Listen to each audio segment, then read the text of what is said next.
Are you guys ready? All right, I'm super excited. Before I let Coach, can you give it it's a little different because I'm learning every time I tell the coaches. Just like your wrestling story, I tell the kids. Everyone's going to have a wrestling story. It could be end up like yours. It could falter in the middle, wherever it is. But wrestling will lead you to different places in your life, right? And just kind of where he started, right? So all the way to where he is now, as a father also. Right? But before I do that, again, I've been around coaches nonstop, right? Every day, you see my life, every day, right? There is no one better at teaching legs, right? So please pay attention, learn, take everything you can. I know it's camp. I know sometimes there's a little talking in these sessions, right? But anything that you can learn. Anybody like leg routing in here? Right? Please, right? Even if you learn a little bit and you get caught in one, you don't love them, right? Please learn them. It is a game changer, right? Through young kids all the way up through college. It is a game changer if you learn how to ride legs. Okay? Let's welcome Mitch Clark.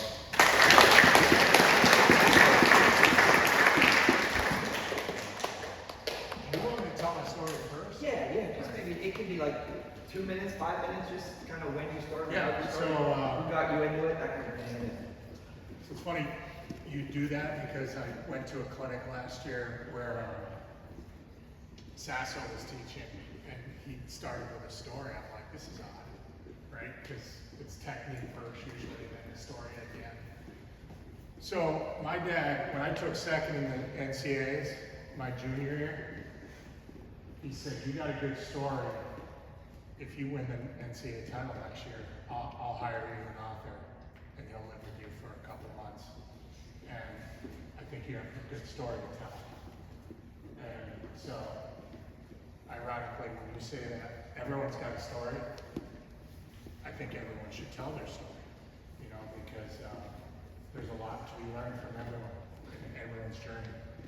And there's been hundreds and hundreds of NCAA champs since 20 years ago when I won it, but everyone's unique in their own journey. My journey was, I was from northern New York in a hockey town where if you took a car and drove any direction, now 15 minutes from us was Canada, but any other direction, you wouldn't find a town with a state champ from that town. I don't think you can do that anywhere else in America. That was the nature of the beast for me. So I didn't have, it was really rural, and I did not have good workout partners, I did not have good competition. I had good coaching because my coach was good, and my father was coach at the local, at a Division III school in town. But as any New Yorker said, okay, wow. Look at that. All right, so in New York, to wrestle, there's 13 sections, right? 11 with Catholic and PSAL. So, each section typically has 2, 3, 4, 5 state champs a year. In the whole course of the state tournament in New York, our section, Section 10, had never had a state champ, which is crazy if you think about it. And so, in New York, we're also unique where you can wrestle varsity in 7th grade. So I made the lineup when I was 12, the varsity lineup, and I said to myself, I found out about this stat. I wrote it down on a piece of paper. Mitch Clark will be section 10 state champ. And I had to touch it every day before I went to bed.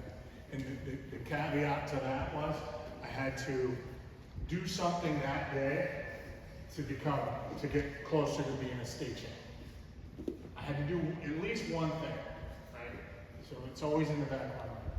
Whether it be, I didn't do anything that night, so I had to do 50 pull-ups on my pull-up bar. But just get closer every day. And I thought about it for 6 years. It's what I was about. I went to the state tournament my freshman year. I went 1 and 2. In New York at the time was 1 division.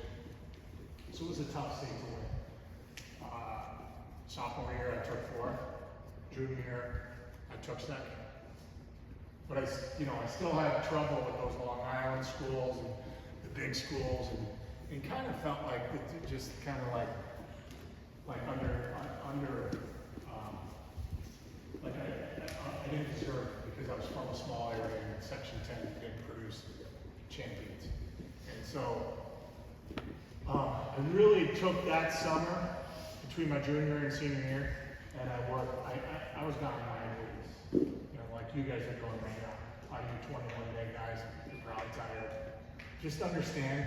I guess you're on day 13 right now. Understand, guys. This is what all the champs are doing. We're on a 14-day. This is day 2. We're on a 14-day. My son and I. We're going to hit 13 locations in 14 days. It's just the nature of the beast. You got to do it, and you're doing the right thing. So don't hang your head. I know you're tired and all that. Keep going. And that's what I did.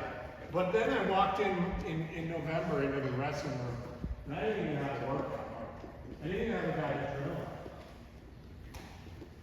So I go home pretty depressed. My dad's like, "What's wrong?" I go, "I can't win the state title with the resources that I have."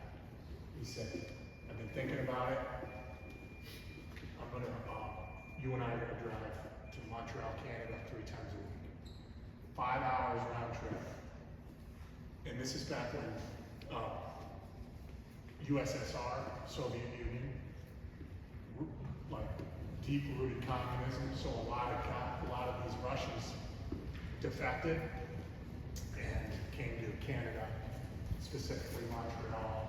There was a Montreal, the Russian national, a world champion, who was the coach. And these Russians, 28, 30-year-old men, would kick my butt. I mean, packed. And it was like abuse, man. And we were just coming out of Cold War, in the 80s. And so these guys had no love for Americans. My dad would bribe them on the side with beer, like he'd bring up a case of beer for these guys, just so that they wouldn't hurt. But I would for 2 hours, it was hell. And my dad would stand there with a stopwatch. 11, 14, 8, 19. And that was the amount of time that I had to spread out how long it took for me to get taken down. And then I made it to 30 seconds one day. And that was a huge victory. I remember that being a milestone. And then all of a sudden, I'm fighting and learning how to scramble and be, wrestle with grit, wrestle with man strength. And I was actually taking some of these guys down. So I made huge strides. My break was coming home and wrestling a teenage American and doing meat. I mean, that was like day off. And so I put a lot of money into the bank. I'm ready to go. I'm heading to the state tournament. And I got a guy on my way. He already signed with Iowa State. He and I were probably the 2 best guys in the state. We met at the same weight. And when we stepped on the mat, the whole arena stood up and started. People say they've never seen the state finals since like that. What he would do is he would take me down, let me out, take me down, let me out, keep me away from any mat wrestling as much as possible. And I was vulnerable on my feet, being a tall, lanky, slow guy. And he would take me down. And he got a bunch of bloody noses, so my conditioning that I had done throughout the year was out the window. With about 5 seconds to go, I'm down by 2. I try a desperation arm spin that I learned in Montreal. And I don't get it, but when you hit an arm spin and your legs are right there, you come through and I grab both ankles and he fell out of bounds. 2 takedown. Time expires, we're going no time. 10 to 10. Takedown wins. My whole community, my whole section, everyone, in the program in the States, will Mitch Clark be Section 10's first state champion? There's a lot of sectional pride. When you go to the state tournament in New York, you don't wear your singlet anymore. You don't wear your school singlet. You wear your section's singlet. And each section has a different color. We were black in Section 10. mean that every night before I went to bed, I had to wipe my hands because they were so sweaty, thinking about what it's going to be like to display that section when I win. And I remember as I'm walking down to the center for some day, I remember thinking, God, this is going to say I'll be the best Christian. I'll be the best Christian. I'll you for the rest of my life.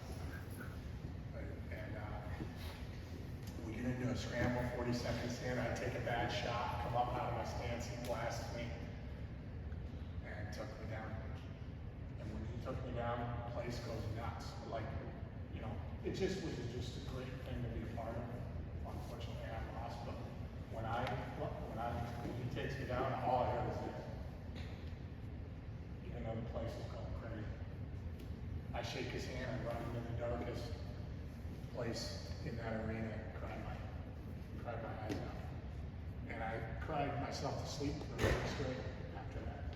And it was tough, man. It was like nothing I've ever done.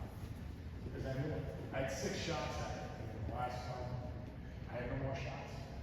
My mom, that night, or the night after we got home, she's patting me on the back. I'm bawling. She goes, God's got better plans for you. And you got to trust me. I'm like, I'm done. I don't want to put my heart on the line anymore. This hurts way too much.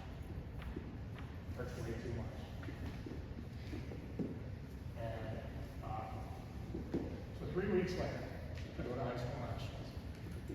And that's when there was one national tournament, right? And everyone went. It wasn't like you just skipped because you had a scholarship. Everyone went. I ended up almost paying my way through the national tournament and getting outstanding wrestling. 3 weeks, bottom of high school wrestling, outstanding wrestler of the national tournament. A lot there. There's a lot there. There's a lot there to unknown. But you can, in your mind, you can do all that. There's some divine intervention. There's some. Finally, the journey's over and the work paid off. There's a lot to think about there. But I tell that story. My brother ended up being a 2-time state champion in New York. So he got to do what I needed to do. But that's so section 10 had their first state champion. So closing and getting into technique, closing on that is I'm riding high. I can go to anywhere I want. And guess what? I go to Ohio State on a full ride.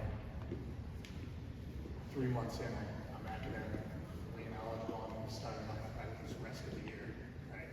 So I'll leave with that's kind of like a bad note to end the story on, but understand this is wrestling, man. You're riding high, you get knocked down. You're climbing, you get knocked down. You know, my son can knock down a lot. You know, confidence, nerves. But he's trudging up because you got it. You got it. Because God's got a plan for you, and you got to do it. You put in the work. Let faith take care of you. Okay? That's what I did. And that's the story of my book. The name of my book is Make It Happen. And so you put in the work, you go out, you make it happen, and let faith decide. Awesome. Sound good? All right. Now, this technique, everyone raised their hand when they said who likes legs? Everyone raised their hand. That's pretty cool. Right? Now, there's some of you that raised your hand that probably think, well, I like legs, but I'm short. Or I like legs, but I'm not good on top.